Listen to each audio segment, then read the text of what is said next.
Question number 5, यदि sec theta बराबर 13/12 हो तो अन्य सभी त्रिकोणमितीय अनुपात परिकलित कीजिए।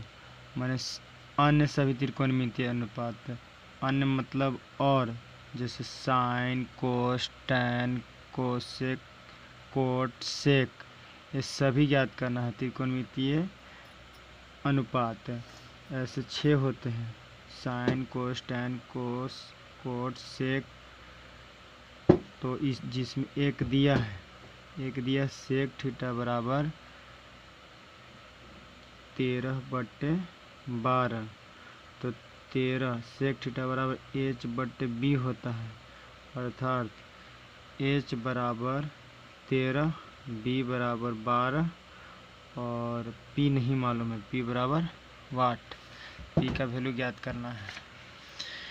तो देखिए पाइथागोरस प्रमेय लगाएंगे। पाइथागोरस प्रमेय होता है, पाइथागोरस प्रमेय कर्ण के स्क्वायर बराबर लंब के स्क्वायर जोड़ आधार के स्क्वायर। तो यहाँ लंब निकालना है, पी के स्क्वायर, पी स्क्वायर बराबर होता है एच स्क्वायर माइनस बी के स्क्वायर।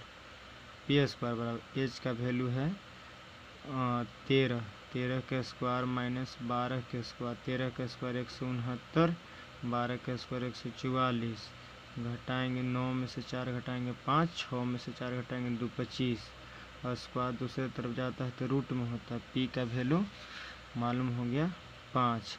अन्य मतलब और सभी को ज्ञात करना है अकॉर्डिंग टू क्वेश्चन।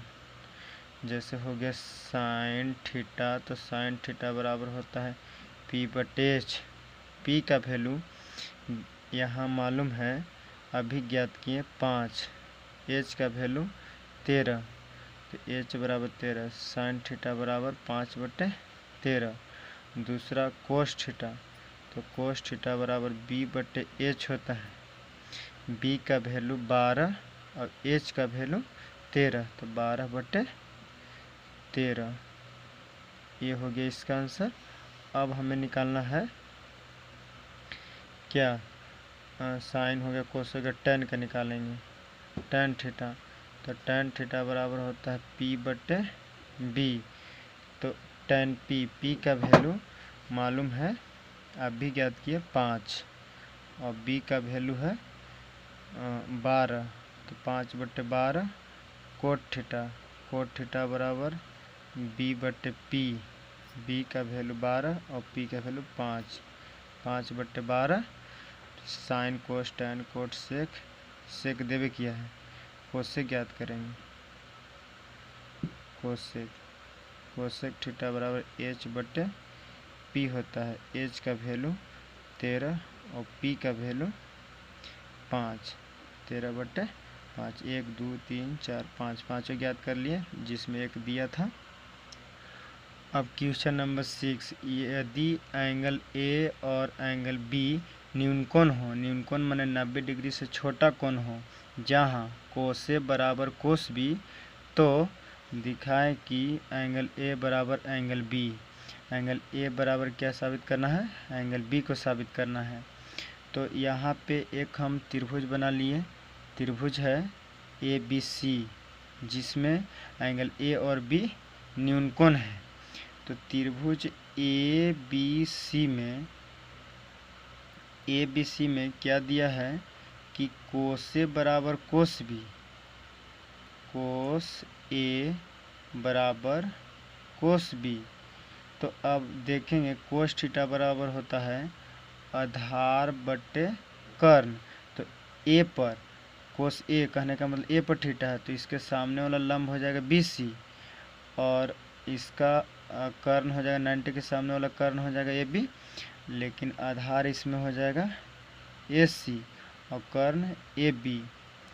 अब बताएंगे कोस B, यानी कि एंगल B पर है इसका थीटा।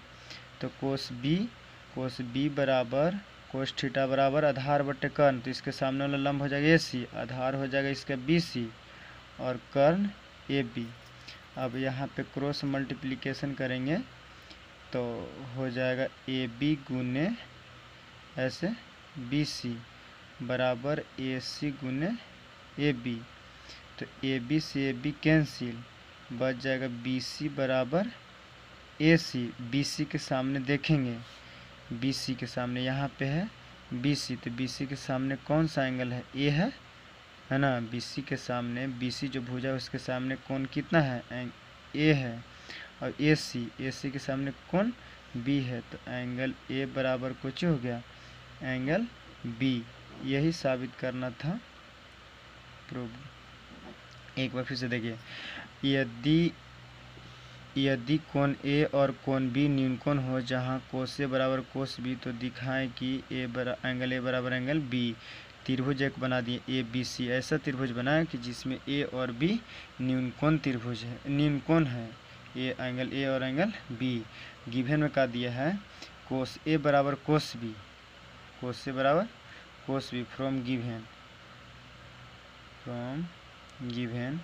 गिवन में दिया है कोस ए बराबर कोस बी। तो कोस ए यानी थीटा ए पर है, तो थीटा के सामने वाला भुजा लंब हो जाएगा बी सी, आधार हो जाएगा इसका ए सी। तो ए सी बटा कर्ण ए बी, ए सी बटा ए बी। इसी तरह से कोस बी थीटा बी पर है, तो इसका आधार हो जाएगा बी सी और लंब हो जाएगा ए सी। तो आधार बटे कर्ण होता है, तो बी सी बटा कर्ण ए बी। तो तिरछा तिरछी गुना किया, क्रॉस मल्टीप्लिकेशन। तो ए बी में बी सी से ए बी गुने बी सी, ए बी में ए सी से तो ए बी गुने ए सी, ए बी से A B cancel, B C बराबर ए सी। बी सी के सामने एंगल ए है, ए सी के सामने एंगल बी है, तो एंगल ए बराबर एंगल बी।